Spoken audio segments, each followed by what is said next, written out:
Oi.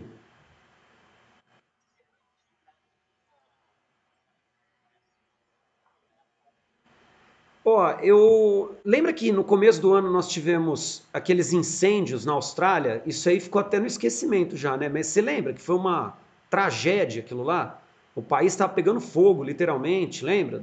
Na Austrália, que tem a ver com desmatamento. Eu vou falar sim também do crescimento do desmatamento da Amazônia. Mas quando eu for falar do desmatamento na Amazônia, vou deixar para falar em geografia agrária da expansão da fronteira agrícola, entendeu?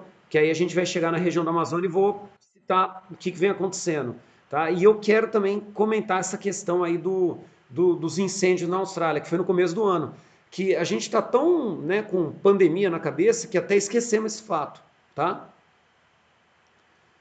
Que foi também uma tragédia, beleza? Não, se for parar para pensar, foram coisas bem pesadas, né? Oi?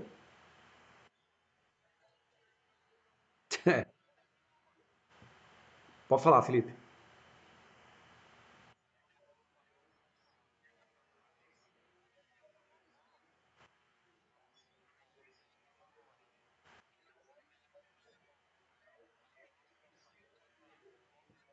Por causa do desmatamento, exatamente, que está avançando, né? Esse desmatamento ele está avançando para a região. E foi a fala do ministro, né? Lá naquele vídeo patético, a hora que ele falou de passar boiada, né? Ele quis dizer que não era bem isso, tal, mas na realidade ele tá sendo permissivo com o desmatamento.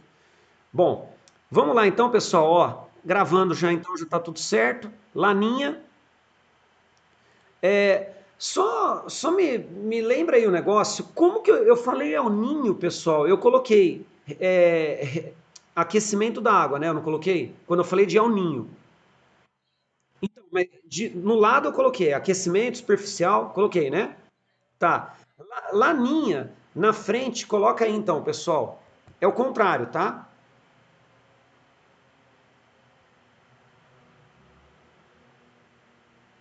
Pode falar?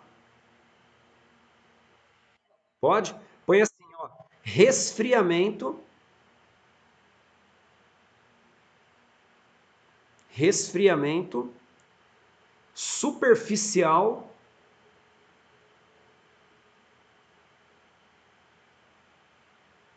resfriamento superficial das águas do Pacífico,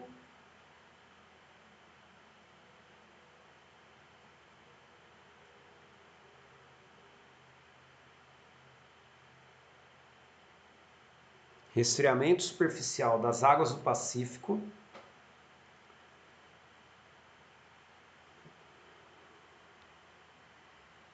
devido,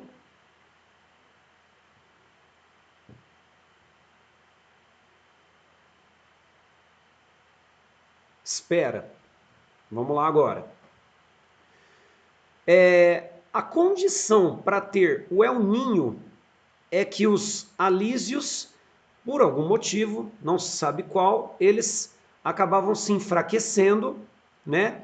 E aí, pessoal, esse enfraquecimento dos alísios fazia com que a corrente equatorial se invertesse e inibisse a corrente de Humboldt. Lembra? A corrente de Humboldt é uma corrente fria e a inversão da corrente equatorial provoca um aquecimento superficial nessa região, certo? E aí a gente tem o fenômeno do El Niño.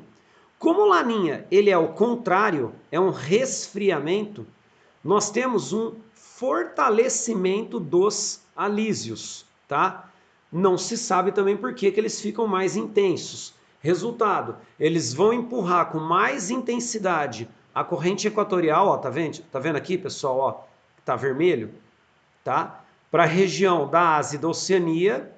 E como nós temos, né, a volta dessa água fria que dá origem à corrente de Humboldt, a corrente de Humboldt nessa região ela fica mais intensificada, ou seja, a água fica mais fria, tá? Reparem, as nuvens elas estão fazendo esse trajeto vindo para cá.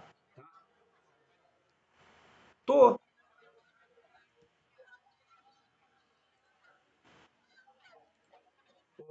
pessoal, eu não tô apresentando. Tô gravando eu falando só, caralho.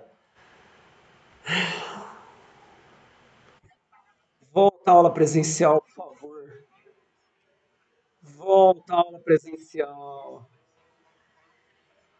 Ô, gente, eu só queria aula presencial, juro. Cansado disso. O inferno. Inferno, né, Bia? Nossa senhora. Califórnia. Vai, vai, vamos lá. Ô, Felipe,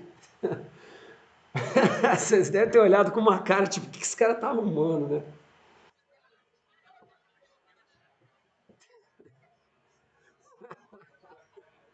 Sabe o que é melhor? Todo mundo deve ter achado que era só um de cada um, entendeu?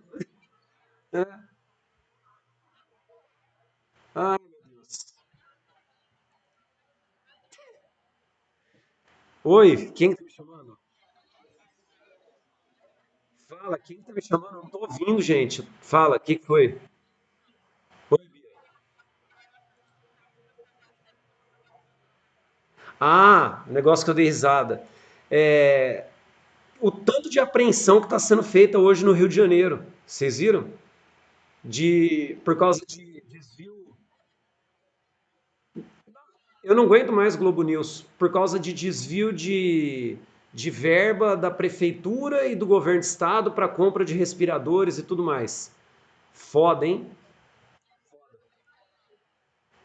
Então, a galera tá se aproveitando, né? Que tem que ficar fazendo esse esquema de compra sem licitação e tudo mais, e aí tá dando isso. Foda. Bom, vamos lá, vai. Voltando aqui. Agora sim. Agora com a imagem, tá? Ó, aquela flecha vermelha era essa que eu tava querendo mostrar, tá? Então eu até voltei, puta, eu até voltei para explicar do El Ninho, caralho. Olha aqui. Bom, eu abri todas as telas, isso que é pior, achando que tava todo mundo vendo. Pessoal, olha só. O El Ninho, então, nós temos os alísios enfraquecidos, que acaba invertendo a corrente equatorial e provocando a inibição da corrente de Humboldt. Portanto, nós temos o aquecimento das águas. O Laninha, por algum motivo, nós temos o fortalecimento dos alísios e a corrente equatorial indo com mais intensidade para a Ásia e Oceania, levando, ó, agora todo mundo vendo, né? Levando chuva, tá? Levando umidade para cá e a corrente Humboldt atuando com maior intensidade no litoral do Peru e do Chile, certo? Por isso o resfriamento, tá? Então, vocês escreveram lá, Laninha, não foi? Resfriamento das águas superficiais do Oceano Pacífico devido, pode colocar aí então, uma intensificação, devido uma intensificação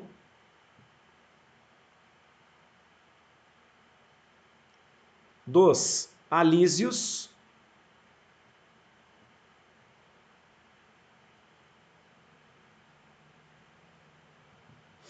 devido a uma intensificação dos alísios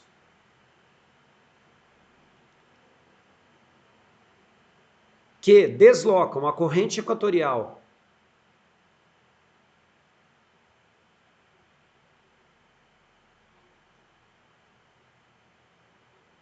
que deslocam a corrente equatorial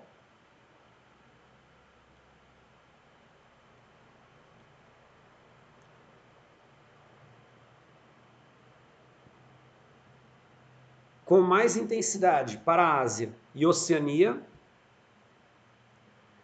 deslocam a corrente equatorial com mais intensidade para a Ásia e Oceania,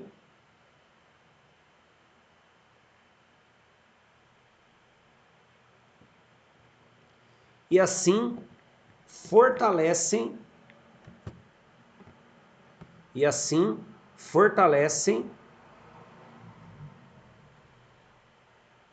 a corrente e assim fortalecem a corrente de Humboldt.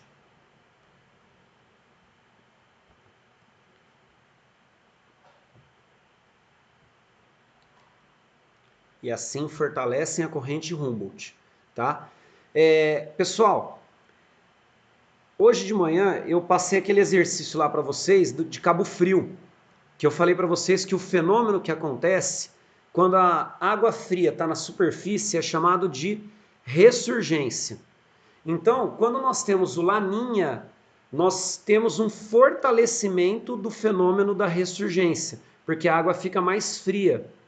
Então, olha só, no período de Laninha, a pesca no litoral do Peru e do Chile, ela é facilitada. No período de El Ninho, a pesca, ela é prejudicada, porque como a água quente fica na superfície, a água fria fica embaixo. Os peixes, eles se alimentam em nível mais baixo. Eles não vão até a superfície. Fica mais difícil de pescar. Deu para entender, pessoal? É importante isso no Chile e no Peru, porque a atividade pesqueira é uma atividade econômica forte dos dois países. Então, em período de laninha, eles têm alguns problemas com exportação de peixes, porque fica mais difícil de praticar essa atividade. Deu para entender toda essa parte? Sim? Beleza? Bom, olha só, pessoal. Aí eu vou para a célula de Walker. A célula de Walker no laninha, ela também é bipartida. Reparem, acontece a mesma coisa, tá? Só que essa bipartição, ela acontece porque os alísios, eles ficam mais intensos, eles não estão no seu ritmo de deslocamento normal na atmosfera. E isso, né, esse fato dela ser bipartida e dos alísios estarem mais intensos, a gente tem também uma mudança em todas as massas de ar que atuam nesse território. Reparem, a parte úmida veio para esse pedaço. E olha aqui, ó, tá vendo a cor azul nessa região? Se a cor tá azul nessa região, significa dizer que nós temos uma água mais fria nessa área. Ou seja, se no El Ninho, na região do sudeste, nós temos mais chuvas, no Laninha, na região do sudeste, nós temos menos chuvas. E no Laninha, na região do Nordeste, nós temos mais chuvas. Reparem que é o efeito contrário do El Ninho, tá? Fica mais seco para a gente, fica mais úmido para o pessoal do Nordeste, tá? Ah, então é bom, é ruim? Já falei. Bom é o normal, é a condição normal no Oceano Pacífico. É a célula de Walker funcionando sem a bipartição. Beleza? Coloca aí, pessoal, o efeito. Como que eu tinha colocado? Eu tinha colocado o efeito no Brasil, né, do El Ninho? Isso. Aí, ó, aí põe do mesmo jeito para a gente poder falar do Laninha. Aí pode colocar assim, pessoal.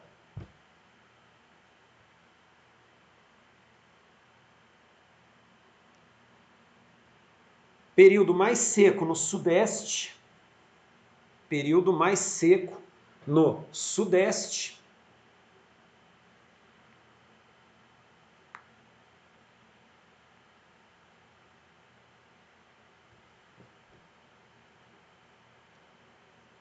Quando tem El Ninho, pessoal, o verão ele é mais quente também, tá? No Laninha, o verão é um pouco, ele continua sendo quente, mas é menos intenso. As médias térmicas são um pouco menor, tá? No período verão, tá? Então, ó, período mais seco no Sudeste e mais úmido no Nordeste.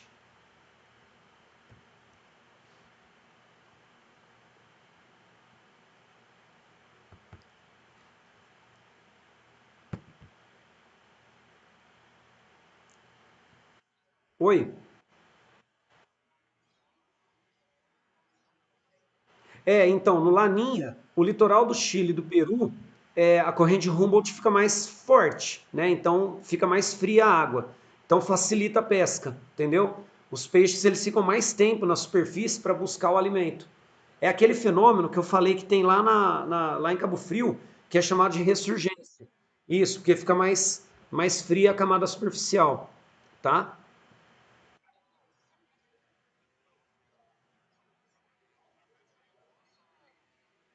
Então, aí seria só isso, do favorecimento da pesca mesmo.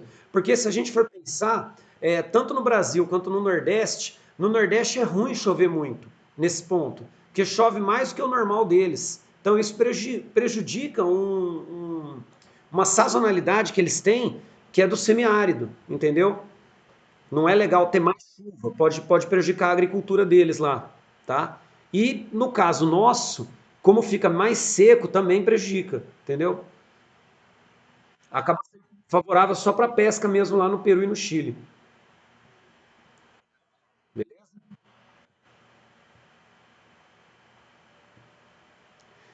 Pode pôr o próximo item, pessoal. Rios voadores.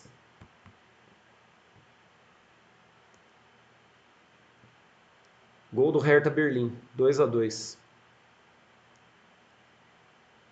Uma das vantagens da aula online é essa, né? Eu tô com a TV ligada com o jogo do campeonato alemão passando.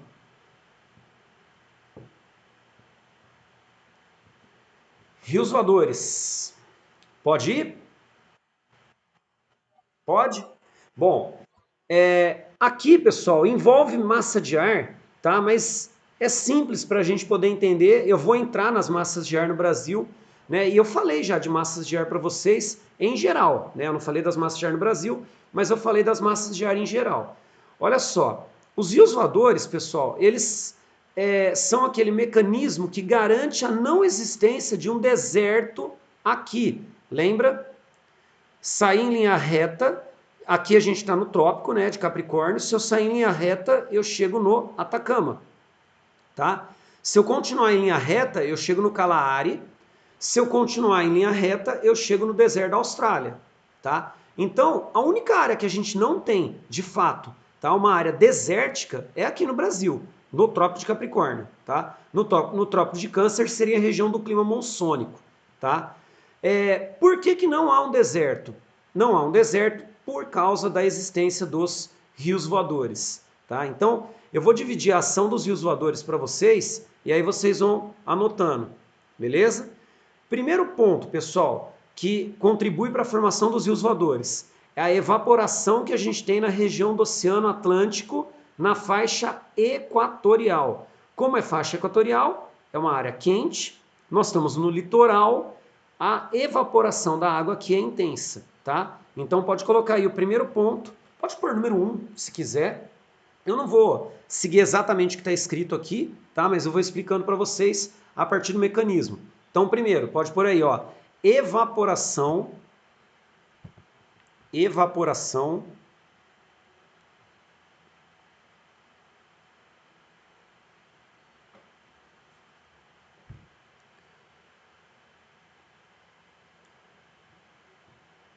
do litoral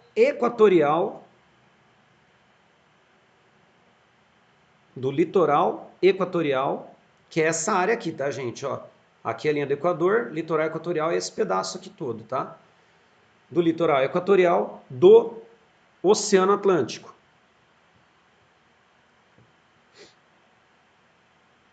Litoral equatorial do Oceano Atlântico. Essa é a primeira parte. Segunda, agora é a Amazônia que vai entrar, tá? Na Amazônia, pessoal, a gente tem uma floresta gigantesca, né? Onde a evapotranspiração ela é intensa. Como a evapotranspiração é intensa, nós temos toneladas de vapor d'água que são jogados na atmosfera, né? E tem a questão dos alísios que vem para cá também. Então a formação de chuva aqui é muito grande, tá? Então no 2 pode colocar aí, ó, evapotranspiração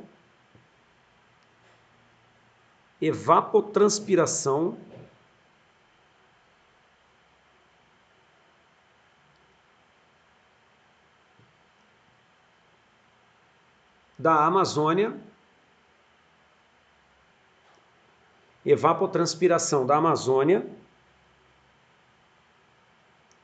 e ação dos alísios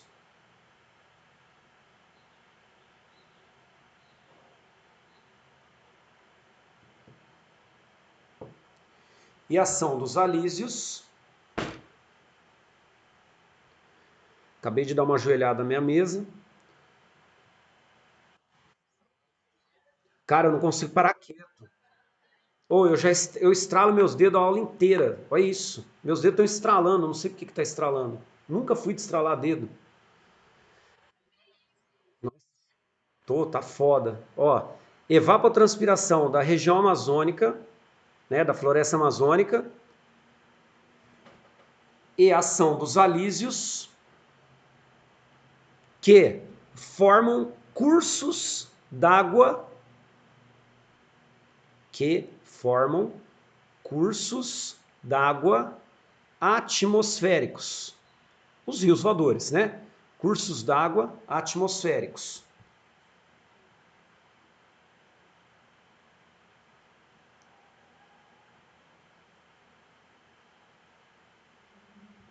Esse é o 2, tá? Pode pôr agora o 3.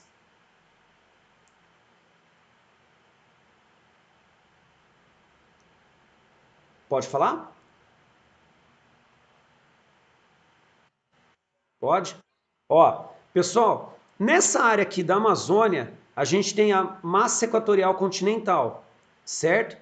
A massa equatorial continental, pessoal, ó, lembrando que aqui tá a linha do Equador, né? Ó, os alísios eles vão bater aqui e voltar, lembra? Ó, os do hemisfério sul, eles batem e voltam. Eles voltam, pessoal, no sentido anti-horário, no hemisfério sul, tá? Célula de Hadley, né, no caso.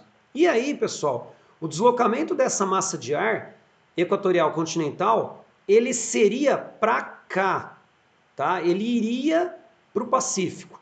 Porém, nós temos nessa região aqui a cordilheira e toda essa umidade que está na atmosfera, os rios voadores, né, que tem ação aí da massa equatorial continental, vai bater nos Andes e sofrer o desvio para cá para a gente, tá? Então no 3 pode colocar assim, ó, a massa equatorial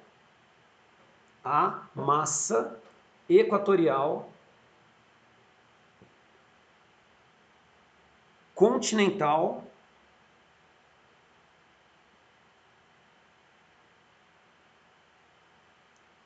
a massa equatorial continental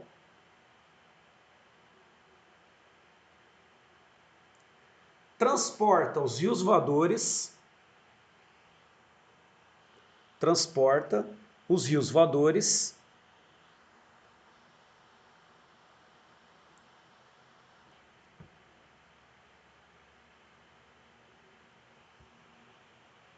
sofrendo um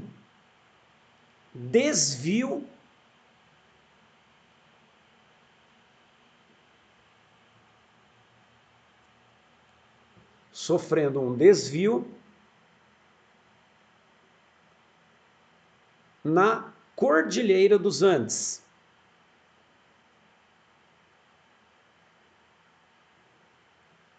Um desvio na Cordilheira dos Andes.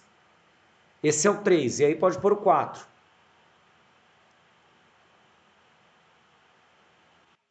Oi? Tá, ó. É, a massa equatorial continental. Onde você parou? Ah, massa equatorial continental, tá.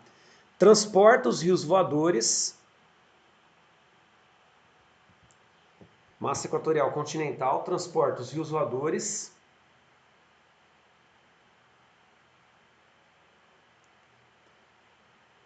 que sofrem um desvio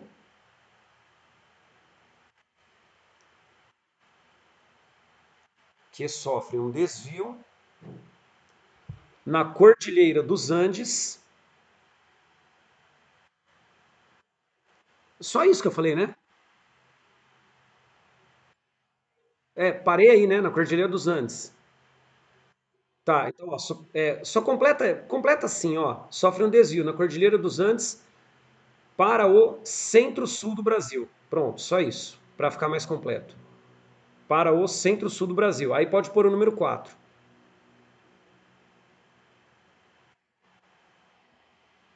Para o centro-sul do Brasil.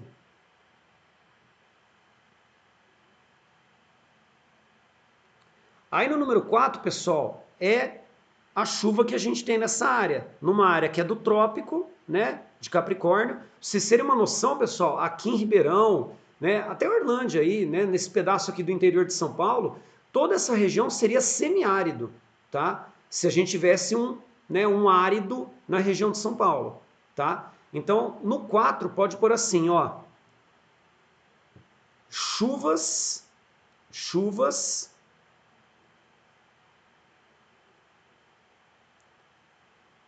que atingem uma região, chuvas que atingem uma região anticiclonal, né, já que é o Trópico de Capricórnio, tá? Chuvas que atingem uma região anticiclonal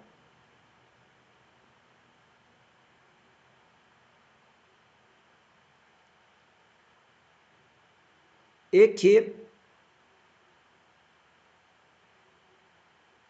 seria desértica. E que seria desértica, beleza? Então, ó, com isso, pessoal, a gente vê as duas exceções dos trópicos que tem chuvas, tá? Aqui, né, no Trópico de Capricórnio, com os rios voadores, e nós já vimos, quando eu falei do clima monsônico, a região monsônica da Ásia, que é uma região do Trópico de Câncer, por causa da ação do clima, do próprio clima monsônico, tá? Lá também seria desértico. Deu para entender, pessoal, isso aí? Certo? Ó, pessoal, a gente terminou esse pedaço aqui. Aí, o que eu vou querer que vocês façam? Sim, vocês vão fazer dois mapas. Ixi, tá caindo. Vai ter que fazer dois mapas. Coloca aqui, ó, massas de ar no Brasil. Esse é o subtítulo, esse é o título, aliás, né? Caralho, 88 mensagens. Vocês falem. Oh, hum, conteúdo corrente de laninha. Isso, isso.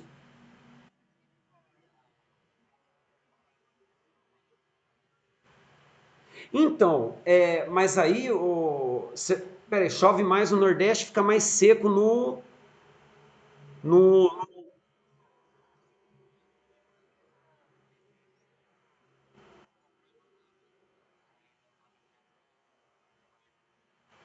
Então, porque aí a gente tem que pensar o seguinte: quando tem o Laninha, mesmo tendo rios voadores, acaba não atuando ali naquela área do sertão nordestino, entendeu? Eles vão atuar mais para dentro. Entendeu a questão? No sertão nordestino, eles não vão atuar, esses rios voadores. Eles vão.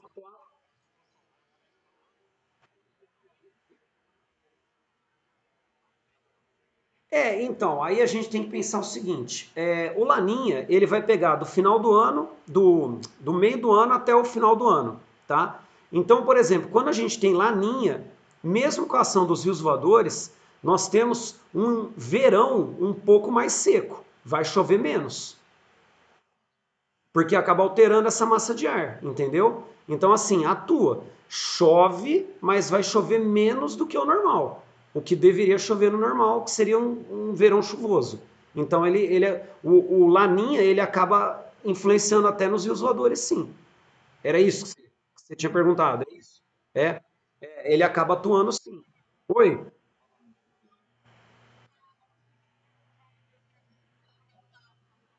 Hum, hum,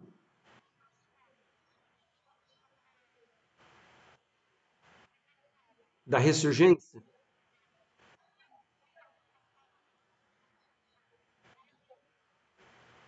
Ó, é o seguinte, quando tem o El Ninho, nós temos uma inibição da corrente de Humboldt. A corrente de Humboldt ela é fria naturalmente, e quando tem o El Ninho, nós temos o aquecimento da área superficial. Esse aquecimento da área superficial, ele faz com que o fitoplâncton, o zooplâncton, eles desçam e os peixes, ao invés de subir, eles vão se alimentar mais embaixo.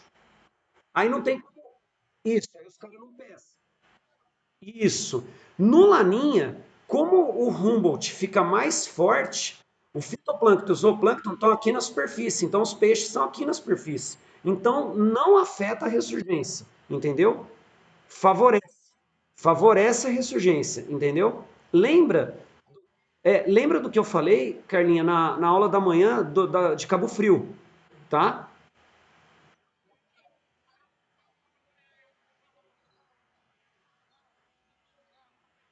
Do Chile, como assim? Não, então, a única coisa que eu falei é que tanto a pesca para o litoral chileno e para o litoral peruano, elas são atividades importantes, entendeu?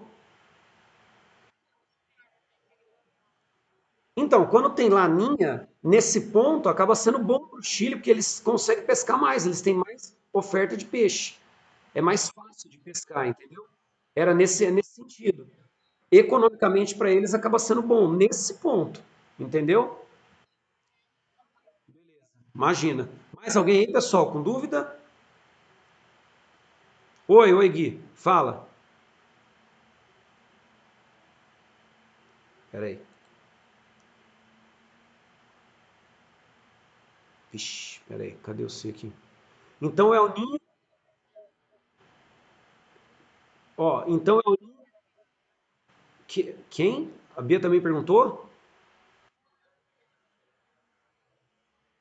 Ah, da Gui. Então é o ninho, intensificação dos rios voadores. Olha só, na realidade, o El Ninho ele não vai interferir diretamente nos rios voadores. Os voadores é um mecanismo natural que a gente tem da região amazônica, tá? Essa é a questão. Rios voadores. Quando tem El Ninho, como nós temos uma modificação de toda a circulação das massas de ar, a gente tem uma água mais aquecida, então evapora mais água, forma mais chuva. É essa a questão, entendeu? Ele não vai atuar diretamente. A gente tem o mecanismo dos rios voadores funcionando e o El Ninho seria algo paralelo a isso, tá? Já tem a chuva dos rios voadores, para a gente poder entender. E aí tem a chuva provocada pelo período de El Ninho. É isso. Entendeu, Gui? Beleza? Mais alguém? Imagina. O que aconteceu aqui? Quem perdeu? Mas tá certo isso aqui? Tá, né? Chuvas seria desértica, certinho. Beleza. Tranquilo então, pessoal? Fechou? Ó, vamos fazer o seguinte, pessoal. Se não for pedir muito, deixa para a aula que vem dois mapas do Brasil, aula de atualidades, contorno. Só o contorno. Nós vamos fazer no verão e no inverno. Já vem com isso pronto, que aí fica mais fácil, tá? Para a gente poder explicar essas massas de ar. Tranquilos?